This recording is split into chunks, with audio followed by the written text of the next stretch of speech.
ঢাকা ময়মনসিংহ মহাসড়কের পাশে ত্রিশালের নর্তা বিল। যতদূর চোখ যায় তার সবটুকু জমির মালিক সাবেক বিদ্যুৎ, জ্বালানি ও খনিজ সম্পদ প্রতিমন্ত্রী নসরুল হামিদ। তবে জানা যাক কিভাবে এত জমির মালিক হলেন তিনি। ত্রিশাল রায়মণি এলাকার এই বৃদ্ধার নাম রমিজা খাতুন। বসতভিটা করতে মাটি ভরাট করেছিলেন নিজের জমিতে। অভিযোগ, হামিদ রিয়েল এস্টেট দখল করেছে তার জমি।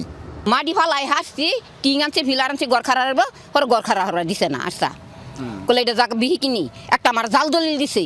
ভুক্তভোগীদের অভিযোগ, যতটুকু জমি কেনা হয়েছে তার থেকে বেশি জমি দখল করেছেন সাবেক প্রতিমন্ত্রীর রিয়েল এস্টেট কোম্পানি। মোট পরিমাণ প্রায় ৩০০ বিঘা।